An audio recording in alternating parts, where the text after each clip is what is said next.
Hello, you're on the Ruslan Belov channel, and today we're going to discuss the situation in Ukraine as of May 21st, 2025. A large number of events have taken place today, so let's get started. We'll begin with the northern directions. Today, Russian sources are publishing a very interesting video that came from the area near the settlement of Shostka. Let's take a look at this footage. In this video, we can observe a training camp. And according to the author of the video, at this particular moment, we are possibly seeing exercises or training for a Special Forces Brigade of the Armed Forces of Ukraine. After the Russian side managed to detect this concentration of troops, a strike was launched on this temporary deployment point using an Iskander missile. A bit later, Russian sources published another video. In the new footage, you can see it here, we can observe the aftermath of the strike. A Russian drone is flying over the area. The picture quality isn't the best, but according to the author of the video, it shows visual confirmation of losses suffered by the Ukrainian armed forces. According to Russian sources, the following numbers are reported.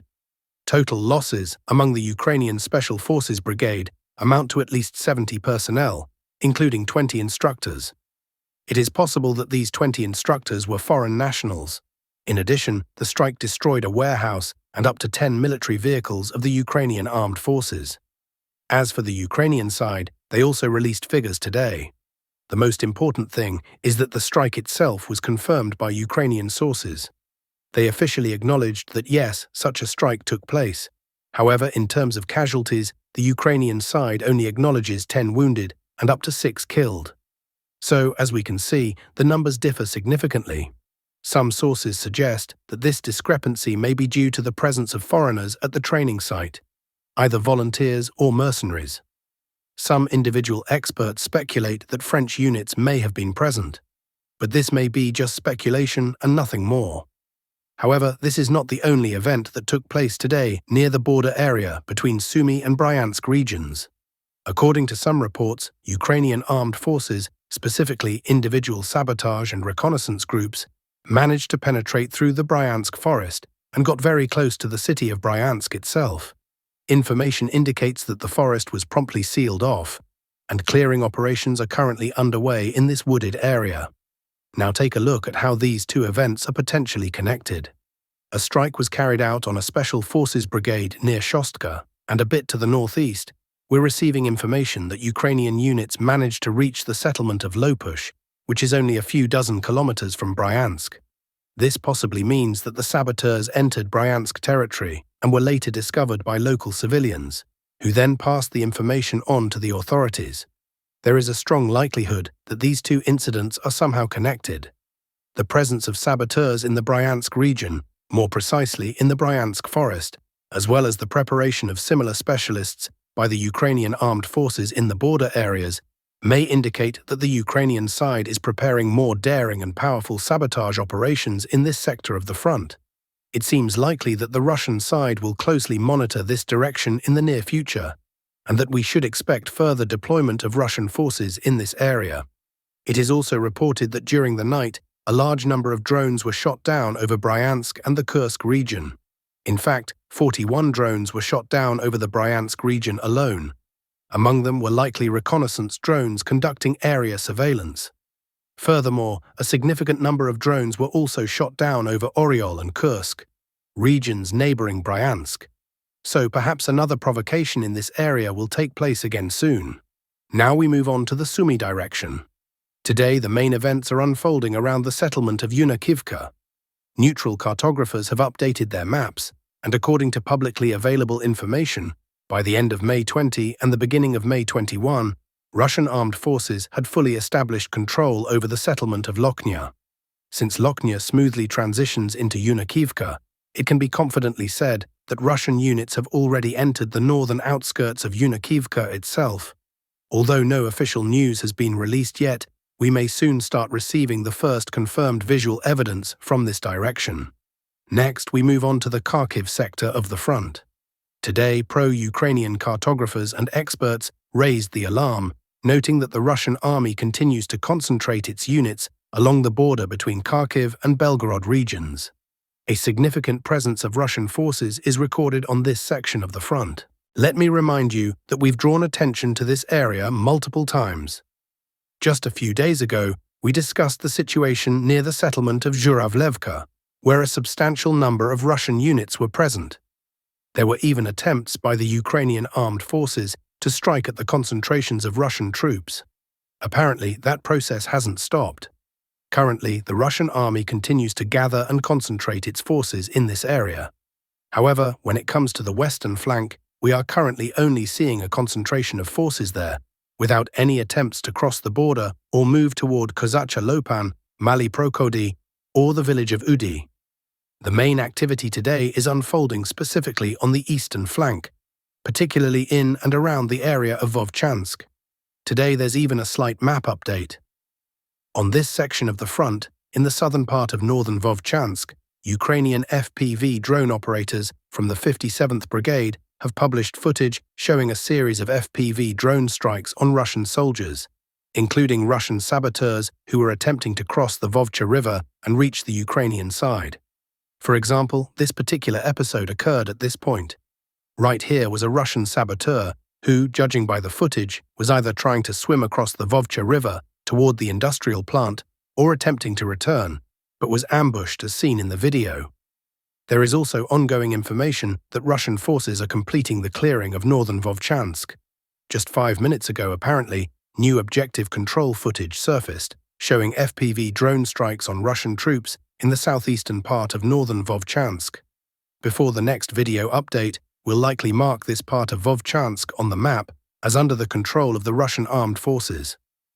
As of now, Ukrainian formations retain only the central and southern parts of northern Vovchansk, particularly near the bridge. It is likely from this location that ongoing attempts to cross the river and maintain the viability of the bridgehead are taking place. In addition, both pro-Russian and pro-Ukrainian sources report that the Russian army is completing the clearing of a vast forested area. Some cartographers or experts close to mapping services have released updates. According to the latest information, by the end of May 21st, the Russian army controls everything within the red line shown. Ukrainian units still hold the remaining portion of this forest, but it's reported that the situation for Ukrainian troops on this front has become extremely difficult. It appears likely that Ukrainian forces will soon begin withdrawing from the forest toward the Vovcha River, possibly to cross it and retreat to positions on the Ukrainian side.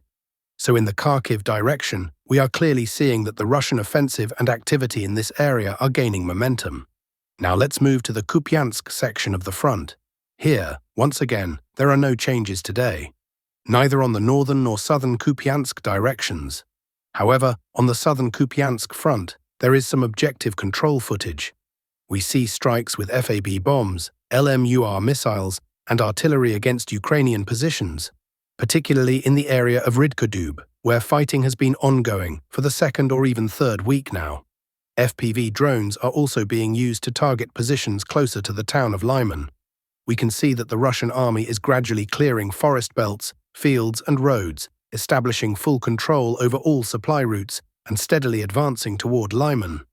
As for the areas of Zarekny and Torsky, there have been no significant updates in the last 24 hours. Next, we move to the Siversk section of the front. And in my opinion, today's most important, significant, and interesting news is coming from this direction. Just yesterday, we were discussing the situation around Siversk, particularly around the village of Verkhnyokamyanske. Yesterday, we speculated that the fighting for Verkhnyokamyanske might last a few more days, maybe 1 or 2 weeks. However, today we've already seen the first objective control footage confirming that, apparently, up to 80 or even 90% of Verkhnyokamyanske is now under the control of the Russian armed forces. This footage was published by Ukrainian units, possibly from the 81st or 54th Brigade. In this video, we can observe numerous episodes of artillery and FPV drone strikes, targeting Russian positions in Verkhnyokamyanske, according to the video's author. These episodes occurred in 3 areas: the central part, the western section, and the western outskirts. So at this point, there is little doubt that around 80% of Verkhnyokamyanske is under Russian control. Some doubts remain about the southern part of the village, specifically the farms, but today some neutral cartographers have already marked even that area as under Russian control. For now, we're keeping it in a contested zone until more reliable evidence emerges. Still, regardless of whether the farms are still under Ukrainian control or there is isolated resistance, it is clear that with the fall of the western part and Russian troops reaching the western outskirts, Verkhnyokamyansk's days are numbered. We may see an announcement from the Russian Ministry of Defense any moment now about the full capture of the village. Now we can see that the direct road from Verkhnyokamyansk to Siversk is only about 4 kilometers long. That's practically nothing. However, we also understand that the Russian army is unlikely to advance along the shortest route unless something extraordinary happens. On the other hand, very important footage has emerged today from the northwestern outskirts of Siversk. In this video released by the Russian side, we can see a series of FPV drone strikes on one of the most critical supply routes, Highway T0513, which runs from Slovyansk to Siversk. Based solely on this footage, it's hard to say whether this was a random strike. Perhaps the equipment just happened to be in the area when the drone passed by, or whether this was part of a deliberate effort to establish full fire control over this main supply route.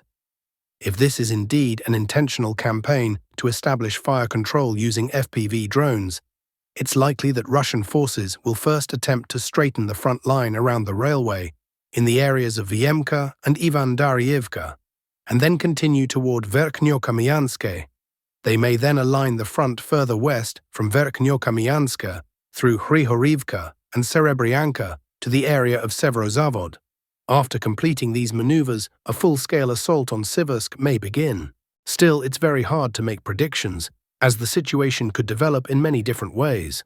From a gradual expansion of the foothold around Siversk to a sudden lightning-fast strike that might lead to the complete collapse of the Ukrainian defenses in this direction.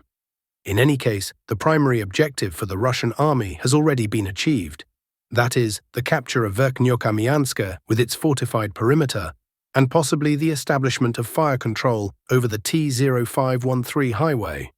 Siversk is now turning into a zone of high casualties and into the next road of life, or road of death, connecting Siversk to the Slovyansk-Kramatorsk agglomeration to the west. Next, we move to the Kostantinovka sector of the front, where very important developments are currently taking place. Today, as usual, the main events unfolded near the H32 highway, as well as on the southern outskirts of the Kleibenbeek salient. We'll start with the southern edge. Today the map has changed again, and most neutral and pro-Russian mappers have adjusted their markings accordingly. Ukrainian sources have not yet confirmed any Russian advance in this area. However, it appears that they are intentionally withholding updates for now. In reality, there are clear signs of evacuation efforts, attempts to withdraw personnel and equipment from the southern edge of this pocket, moving toward the Romanivka-Zarya-Oleksandropil line. This operation is still under threat for the Ukrainian side, as Russian UAVs are flying over the area in large numbers, immediately targeting any spotted Ukrainian vehicles. Let's compare the maps for clarity. Just yesterday, the map in this section looked something like this.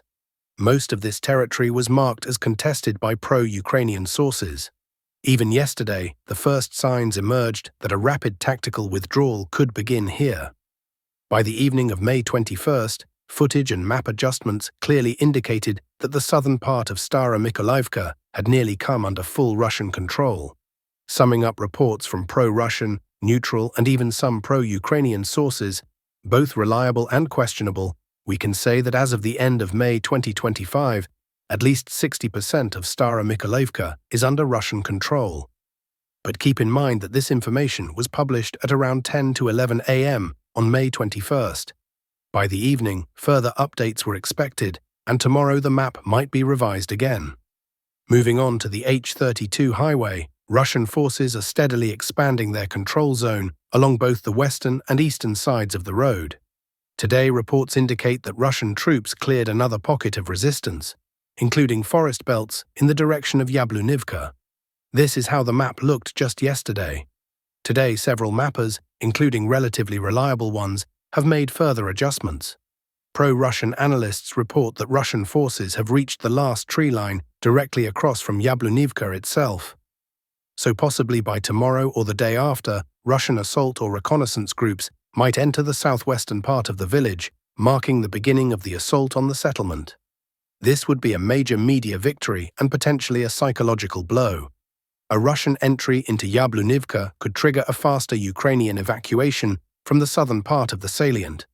The closer Russian forces get to the Kliban-Bek reservoir from the west and to the TN-20 highway, the less motivated Ukrainian forces will be to hold the southern portion of this pocket, which is effectively becoming a cauldron. On the western side of the H-32, Russian troops are advancing northward toward Popovyi Yar and Poltavka. Again, updated map markings are coming in, even from pro-Ukrainian sources. However, the latter are drawing very broad grey zones in this area. According to the latest pro-Ukrainian mapping updates, the grey zone now extends to Popovyi Yar and Poltavka. Russian forces may now be just tens of meters away from both settlements. Pro-Russian mappers, of course, already color the front lines up to these villages. Assaults on these areas could begin soon. And that would be a whole new phase. With the capture of Popovyi Yar, Poltavka, and Rusiny Yar, we could start talking about the beginning of battles for the Kostantinovka urban area. Further advances north toward Druzhkivka are also possible. If that happens, it would be a full-blown disaster for the Ukrainian side. Regarding the Pokrovsk direction, there have been no major changes over the past 24 hours. Only one map correction was made, near Novoalexandrivka. Today, pro-Ukrainian sources confirmed that Novoalexandrivka has fallen under full Russian control. Other sources earlier reported that Russian troops had seized strongholds around Muravka and Novonikolayevka as well. Now we move to the southern Donetsk direction, where the Russian army has been steadily advancing for over a year now. Today, another marking change occurred near the village of Komar. These are the images released by the Ukrainian side. Here we can see FPV drone strikes on Russian forward positions between Komar and Otradne. Based on this footage, mappers made updates. The areas now marked under Russian control were considered contested just yesterday. But now we already have geolocated confirmations showing confident Russian control. We are also seeing increased activity from Russian FPV drones and artillery around Fedorivka and Komar. Strikes are ongoing, fire control is established, and Russian forces are moving into the area. The fate of Otradne is still unclear. Though this small village is nearly encircled, the Russian side isn't rushing to storm it. Most likely, Ukrainian units stationed there will decide to retreat soon, as the encirclement tightens. In Zelensky, changes are also being recorded. Russian forces now firmly control the southeastern part of Zelensky and the northeastern part of Novopil. This is confirmed by neutral and pro-Russian analysts. Pro-Russian sources report that around 50% of Zelensky is now under Russian control. An interesting article was published by pro-Ukrainian experts analyzing this direction. They reported that the backbone of Ukrainian defense here consisted of two brigades, the 31st Mechanized Brigade and the Presidential Brigade. These two brigades were deployed in a green zone, which even according to pro-Ukrainian maps has fallen into semi-encirclement, possibly a full cauldron. These brigades held the center, while territorial defense units were on the flanks. According to the Deep State report, during communication between the units, territorial defense commanders assured the brigades they still held the flanks. But in reality, they had already withdrawn. This miscommunication or deception allowed Russian troops to bypass the brigades without resistance, effectively encircling them. Of course, we're likely talking about specific units, not entire brigades. But this is one of those cases where a lie on the battlefield led to encirclement. Finally, regarding the Zaporizhzhia front, combat activity has intensified once again. Russian aviation and drone activity is ramping up. Another offensive impulse may be imminent, aiming to push hundreds of meters deeper into Ukrainian positions towards Stepnohirsk, Pavlivka, and Novoandriivka. Footage shows Russian FAB bombs, artillery and aviation targeting Ukrainian fortifications, command posts, and positions on this sector of the front. And that's all for now, dear friends. Thank you for watching. Don't forget to subscribe, like, and take care.